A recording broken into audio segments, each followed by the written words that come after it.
Abdelmadjid Tebboune a lâché une phrase qui a choqué de nombreux connaisseurs et experts du secteur de l'énergie en Algérie. Voilà ce que dit le communiqué exactement. Le président de la République a tenu à adresser ses félicitations aux travailleurs de la raffinerie de Sidi Rezine à Alger pour leurs efforts en remplacement des spécialistes étrangers dans le projet en cours pour la production d'hydrocarbures en quantité permettant l'exportation prochaine de l'excédent. Plus loin encore, et dans le même communiqué de ce Conseil des ministres, Tebboune parle d'une position qui rappelle l'exploit historique des travailleurs et cadres de la Sonatrach qui ont su substituer les experts étrangers ayant tenté, par leur retrait, de provoquer l'arrêt de l'extraction du pétrole et du gaz et empêcher leur exportation, pour faire pression sur l'Algérie après la nationalisation de ces hydrocarbures en février 1971.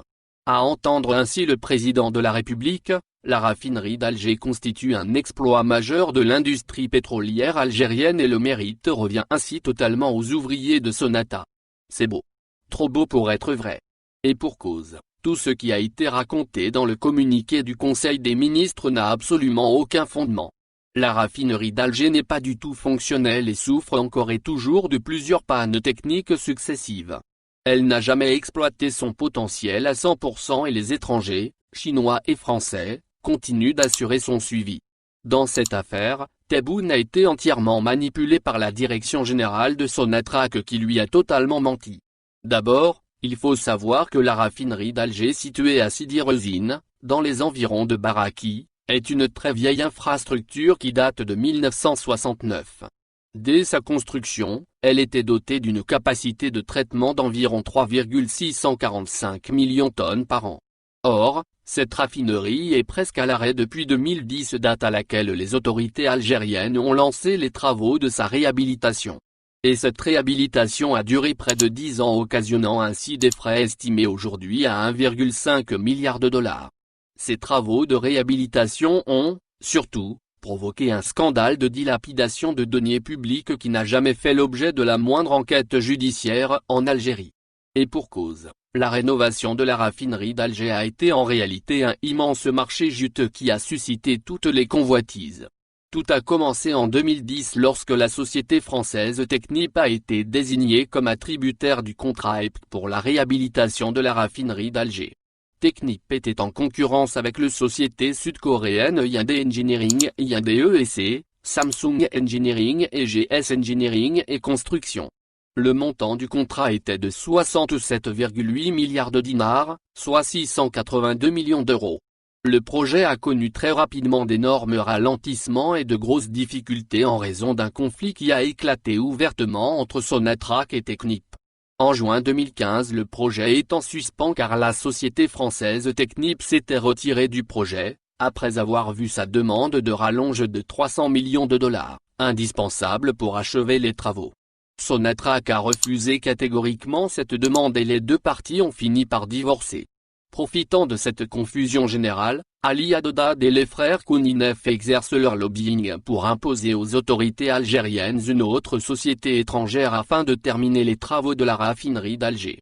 Les Haddad et Kouninef ont utilisé à l'époque le directeur de cabinet de l'ancien Premier ministre Abdelmalek Sehal, Mustafa Karim Rayel, pour influencer le gouvernement et l'orienter vers leurs amis chinois, à savoir le groupe China Petroleum Engineering en construction, CPEC, qui avait conclu le 6 novembre 2016 un contrat de 45 milliards de dinars, soit plus de 370 millions d'euros, portant sur la rénovation de la raffinerie de Sidi Rezine, au sud d'Alger. Il s'agissait de l'un des gros contrats gagnés par la Chine en Algérie et les oligarques algériens avaient joué un rôle déterminant pour avantager les Chinois. Les Chinois exécutent leurs travaux et empochent leur argent. Le 21 février 2019.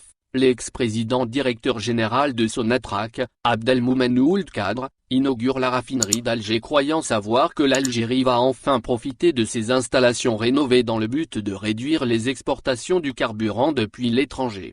Malheureusement, la surprise des Algériens fut énorme lorsqu'ils découvriront qu'ils ne peuvent pas faire fonctionner cette raffinerie en raison de plusieurs problèmes et défaillances techniques. Ces problèmes ont été provoqués essentiellement par incompatibilité des technologies chinoises et françaises qui ont été déployées par Technip avant d'abandonner le projet. Jusqu'à aujourd'hui, Ces problèmes techniques n'ont pas encore résolu et la raffinerie est restée à l'arrêt jusqu'à septembre 2019.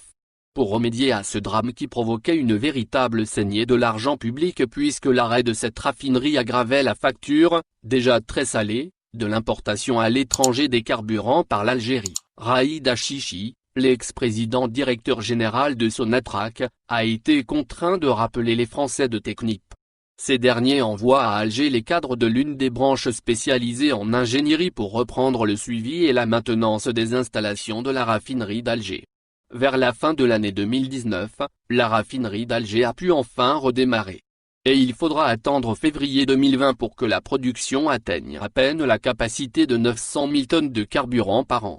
Une réalisation totalement dérisoire. Cette raffinerie devait ainsi voir sa capacité de production en gasoil passer de 737 000 tonnes par an à 1,18 million de tonnes par an. Sa capacité de production d'essence passer de 400 000 tonnes par an actuellement à 1,3 million de tonnes et celle du GPL de 88 700 tonnes par an à 270 000 tonnes par an. Les capacités de stockage de carburant devaient à leur tour augmenter de 73%. Aucun de ces objectifs n'a été atteint et les ingénieurs chinois et français continuent d'intervenir sur les installations de la raffinerie d'Alger afin de réparer les derniers couacs. Au final, ce projet se termine par un flop car jusqu'à aujourd'hui, à savoir à la fin du mois de juin 2020, la raffinerie d'Alger n'a jamais produit les 1,3 million de tonnes d'essence et 1,2 million de tonnes de gasoil, ainsi que d'autres produits raffinés comme le kérosène. Elle n'a jamais pu assurer la couverture des besoins en essence à 95% de la région centre du pays comme le prévoyait la Sonatrach dans son tableau des objectifs. 1,5 milliard pour produire à peine 900 000 tonnes de divers carburants, c'est l'investissement le plus contre-productif dans l'histoire de l'industrie pétrolière. Mais Sonatrach a caché toutes ces vérités à la présidence de la République.